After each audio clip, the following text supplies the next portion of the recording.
Welcome to the deep dive. We're always trying to get behind, what really drives extraordinary success today. Warren Buffett, arguably the greatest investor ever. And we're talking about someone who hasn't just done well. He's, consistently crushed the market. It's almost unbelievable. The numbers are pretty staggering. Right. Like since 1965, the S&P 500 up about 7,400%. Berkshire Hathaway, try 586,817%. Yeah. So is that just like pure luck, a fluke, or is there something more deliberate going on? Let's unpack that. It's definitely an outlier performance. And what's really fascinating, I think, is that while everyone talks about the money, the financial side, our deep dive today isn't just about those numbers. We're drilling down into the underlying habits, the thought patterns, the things he actually credits for this, abnormal level of consistent success. Right. And our source for this is Isaac Fox's 9 Daily Habits of Warren Buffett. Fox is a practicing investment banker, so he's got some insight here. Absolutely. And our mission, really, for you listening, is to figure out not just what these habits are, but how you might actually integrate some of this thinking into your own life for, inspiration with material results, whatever you do. Exactly. These aren't just tips. They're more like mental models, ways of approaching things. And it's the execution that matters, right? That's the core of it. Okay, let's start with one he considers foundational, reading plus numbers. The guy's just a learning machine. Reads, 5 newspapers every single day? Yeah, and then another 5 to 6 hours on top of that. Magazines, those really dense company 10Ks. Those annual reports, yeah. Yeah. It reminds me of that Mark Twain quote, the man who does not read has no advantage over a man who cannot read. Yeah. And the interesting thing is, this wasn't something he picked up later. He was like this from childhood, a voracious reader. His aunt gave him the 1939 World Almanac. Apparently, it was his favorite book in 5th grade. Wow. Yeah. And years later, he could still recall tiny details like Omaha's population was 214,006 in 1930. That's incredible memory. It shows that early, systematic way he engaged with information. It was like the foundation for his self-development. And science actually backs this up, doesn't it? Reading isn't just, taking in facts. It physically changes your brain. It does. There's a Carnegie Mellon study showing daily reading increases white matter volume, basically strengthening connections. And another one from Oxford found it boosts blood flow to areas linked with concentration, improves cognitive ability. So the insight here is it's not just about gathering data. He's actively rewiring his brain daily. Pretty much. It's like building a better mental operating system, which gives him a huge advantage, right? Better decisions, better focus. It effectively creates more useful time in his day. Okay, so for you listening, how do you apply this? The source suggests a kind of 7-day brain acceleration plan. Yeah, the idea is pick a book that grabs you, something engaging, maybe like Paulo Coelho's The Alchemist, and then commit. No phone, no internet, no TV while you're reading. Focus. Right. Find a rhythm, maybe 10 pages to really get into it. And crucially, when you pause, try to recall what you just read. Active recall. Exactly. The goal is, by day 8, reading feels more effortless, more integrated into your routine. That deep learning foundation, it sets up the next big idea perfectly, doesn't it? It really does. Which is the principle of compounding in finance and life. Einstein called it the 8th wonder of the world. Right. And again, the key insight isn't just the math of financial compounding, which is powerful enough. It's how deeply Buffett seems to have internalized this as a life philosophy. It's about this almost spiritual patience, discipline, understanding that these small, consistent efforts, things you barely notice day to day, they're what build exponential growth in anything. Even back when he was 7, with that pennyweight scale idea from the book. Yeah, calculating how the profits could buy more scales, he grasped exponential growth super early. It's wild when you think about the scale of it, that Queen Isabella story. Oh yeah, the $30,000 for Columbus. If that had just been invested at 4%. It'd be worth over $7 trillion today. Mind-boggling. Or the chessboard and rice grains story. What? Doubling each square. It bankrupts the kingdom instantly. That's the power. And Buffett himself points to it. He said his wealth comes down to 3 things. Yeah.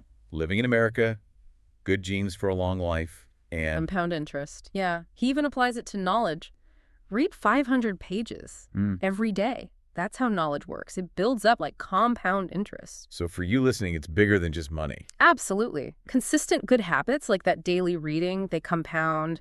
Learning new skills compounds. Even being consistently decent to people, good reviews, helping others out. It creates this sort of boomerang effect in business and life. Okay, so practically on the finance side, Right. what's the advice? Well, first, understand inflation eats away at cash, so you have to invest. It's not really optional long term. Right. For most people who aren't stock picking experts, Buffett suggests simple index funds, like an S&P 500 ETF. Like Vanguard's 500 index fund, maybe. Exactly. Just invest consistently every month. Doesn't have to be huge amounts. It mitigates risk, averages out the bumps. And that idea of paying yourself first. Crucial. Invest before you spend the money elsewhere. Make it automatic. Then let time and compounding do the heavy lifting. Okay. This idea of patience and knowing where to focus leads right into the next habit, the circle of competence. This is Buffett's term for knowing when to act, and maybe more importantly, when not to. He only invests if he feels he really gets the business, right? It's long-term picture. Exactly. He says, it's not necessary to pick every stock that comes in our way. You don't have to swing at every pitch. What does understanding mean to him, though? It's more than just knowing what they sell, isn't it? Oh, much more. He's looking for what he calls an inherent moat, a sustainable competitive advantage, something protecting its future earnings. Like a castle moat. Precisely. His famous example is Ridley chewing gum. He said something like, the internet is not going to change the way people chew gum. Fair point. It's about projecting future demand and stability, not just analyzing today's numbers.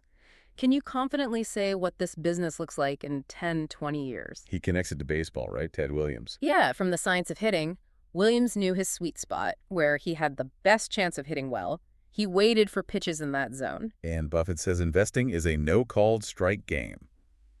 You can wait indefinitely for that perfect pitch in your sweet spot. You don't get penalized for not swinging, so you wait for the opportunities that fall squarely within your circle of competence, your area of deep understanding. And that waiting requires our fourth habit, patience. Absolutely critical. It's not just a virtue for him, it's a core strategic element. You can't produce a baby in 1 month by getting 9 women pregnant. Exactly. Some things just take time. Compounding needs time. Your understanding needs time to develop. You have to resist acting just for the sake of acting. So the takeaway for you is focus your energy where you're strongest. Pretty much. Know your strengths. Operate within that circle. Like Archimedes and the crown problem. Yeah. The solution came when he was focused, relaxed. Right. It often comes from within your area of expertise. If you start a project, make a decision. Doing it within your competence zone dramatically ups your odds.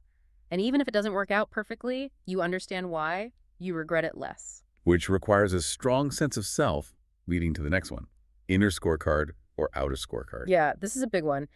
Are you driven by your own internal values and judgment, or are you constantly seeking approval from others? He has that painting analogy. The Sistine Chapel one. I feel like I'm on my back, painting away. It's my painting. He's doing it for himself, to his own standards. And those hypothetical questions. Would you rather be the world's greatest lover, but everyone thinks you're the worst? Or vice versa? Right. It forces you to confront what actually matters more to you, the reality or the perception. He credits his father as being a 100% inner scorecard guy. And you see it in Buffett's own life. Keeping Berkshire based in Omaha. Not moving to Bermuda to save billions in taxes. It aligns with his values. Or even his diet. Burgers and cherry Coke. People comment on it, but he just says, I like it. Simple as that. It's his scorecard. It reminds me of Aristotle. It is the mark of an educated mind to be able to entertain a thought without accepting it. You have your own filter. So for you listening, it's about trusting your own reasoned judgment. Yeah, especially when you're challenged or pressured by the crowd. It doesn't mean being stubborn or ignoring feedback entirely, but it does mean not compromising your core values or well-thought-out decisions just to fit in or avoid criticism. Like choosing work that aligns with your goals over a party, maybe. Or pursuing a path others don't understand. Exactly. The source stresses that real success often comes through that kind of trial and error, guided by your inner compass, not by just following what everyone else is doing. And to maintain that inner scorecard, that focus, you absolutely need habit 6, the power of saying no. Oh, totally connected. This isn't just being difficult. It's ruthless prioritization, protecting your focus. Buffett's quote is fantastic. The difference between successful people and really successful people is that really successful people say no to almost everything. It sounds extreme, but it's about guarding your time and mental energy for the things that truly matter, the things on your scorecard, which, by the way, is easier if you practice habit 7, living below your means. Right, seems basic, but it creates freedom. Huge freedom. Buffett's modest lifestyle, despite his wealth, it's not just frugal, it's strategic. It builds a buffer. Takes the pressure off. Exactly. Removes short-term financial pressures, lets you think longer term, be more patient, stick to your circle. It reinforces all the other habits. And that brings us to habit 8, thinking long term. He's famous for ignoring the daily market noise. Completely ignores it. He looks decades ahead, not just to the next quarter.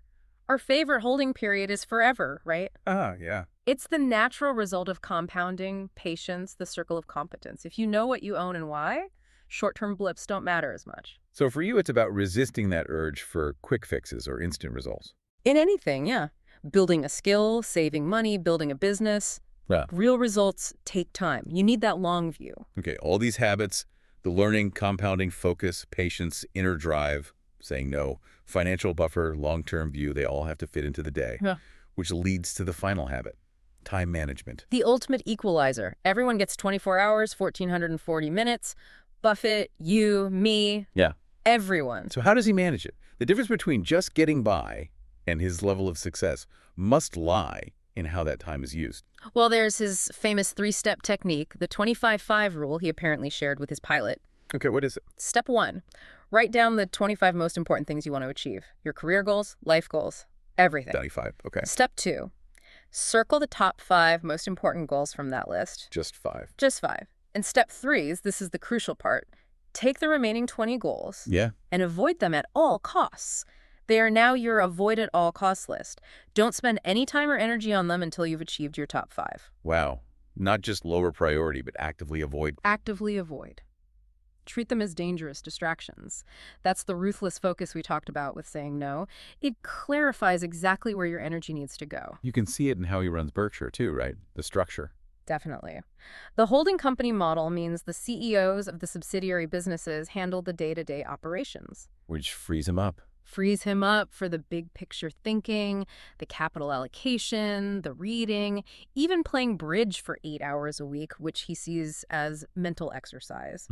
He structures his life to protect time for his highest value activities. So for you, the message is, you have to consciously make time for what matters most. You absolutely have to.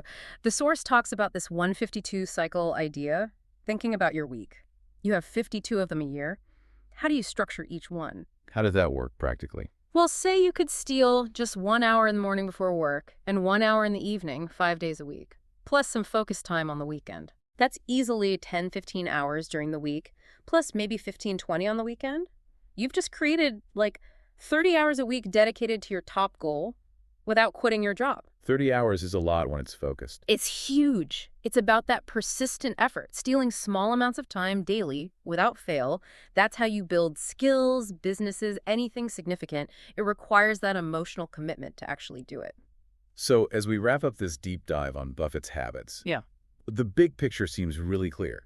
This kind of success, it's not an accident. Not at all. It's the outcome of very deliberate, very consistent actions. How you learn, how you think, how you decide where you focus your energy, how you manage time, it all connects. And that really hammers home the message from Isaac Fox's book, knowing the habits is one thing. But it's the execution that counts. Exactly. Like Buffett says, don't sleepwalk through life. Or Aristotle, we are what we repeatedly do.